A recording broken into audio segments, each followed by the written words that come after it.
मत्ती रचित सुसमाचार 16 अध्याय का 23 वचन, इसमें जो लिखा हुआ है, उसने मुड़कर पतरस से कहा, हे शैतान, मेरे सामने से दूर हो, तू मेरे लिए ठोकर का कारण है, क्योंकि तू परमेश्वर की बातों पर नहीं परंतु मनुष्यों की बातों पर मन लगाता है। तो इस वचन में हमारे प्रभु यीशु मसीह ने पतरस से जो कहा, तू परमेश्वर की बातों पर नहीं परंतु मनुष्यों की बातों पर मन लगाता है। तो आइए हम उन बातों को विषय में देखते हैं कि कौन सी बातें मनुष्य की हैं और कौन सी बातें परमेश्वर की हैं। 21 वचन से मैं पढ़ रहा, ध्यान दें। उस समय से यीशु अपने चेलों को बताने लगा, अवश्य है कि मैं यरूशलेम को जाऊं और पुरनियों और प्रधान याजकों और शास्त्रियों के हाथ से बहुत दुख उठाऊं और मार डाला जाऊं और तीसरे दिन जी उठूं। तो ये है संदर्भ। और पतरस ने क्या किया? इस पर पतरस ने उसे अलग ले जाकर झिड़कने लगा, हे प्रभु, परमेश्वर न करें, तेरे साथ ऐसा कभी न हो।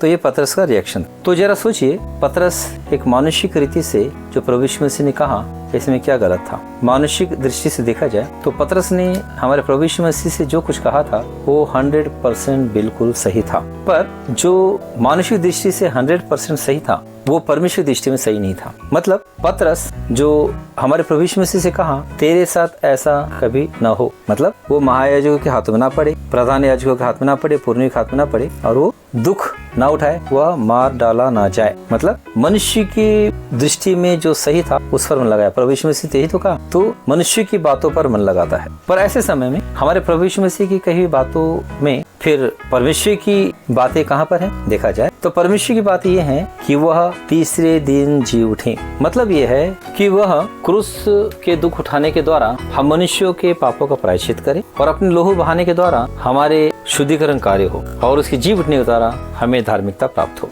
इसी के द्वारा हमारे लिए सुसमाचार है, इसी के द्वारा हमारे लिए आशा है। मृत्युजय होने के कारण उसकी महिमा अनंत के लिए स्थापित हो गई। इसी विषय में तो इब्रानी की पत्री 12 अध्याय के 2 वचन लिखा हुआ है, और विश्वास के कर्ता और सिद्ध करने वाले यीशु की ओर ताकते रहें, जिसने उस आनंद के लिए जो उसके आगे धरा था, लज्जे की कुछ चिंता न करके क्रूस का दुख सहा और परमेश्वर के सिंहासन की दाहिनी ओर जा बैठा। तो यह है जो हमारे प्रभु यीशु मसीह के लिए पहले से परमेश्वर पिता के द्वारा ठहराया हुआ था, जिसे पतरस नहीं जानता था, इसलिए उसने डांट खाया। और डांट खाया तो वैसे छोटा मोटा डांट नहीं, सीधा शैतान को जो डांट पड़ना था वो डांट उसे पड़ा।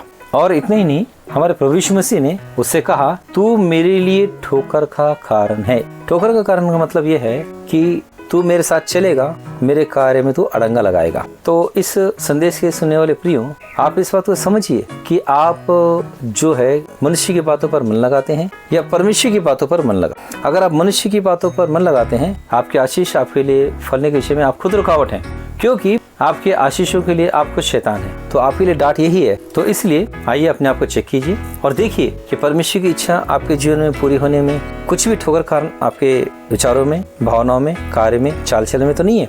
अगर है तो उसे अपने से निकालकर बाहर कीजिए और परमेश्वर की इच्छा आपके जीवन फले, अर्थात और जो महिमा, जो आदर, जो स्वर्ग में जो आशीष रखी हैं, तो उसे आप पा सकें।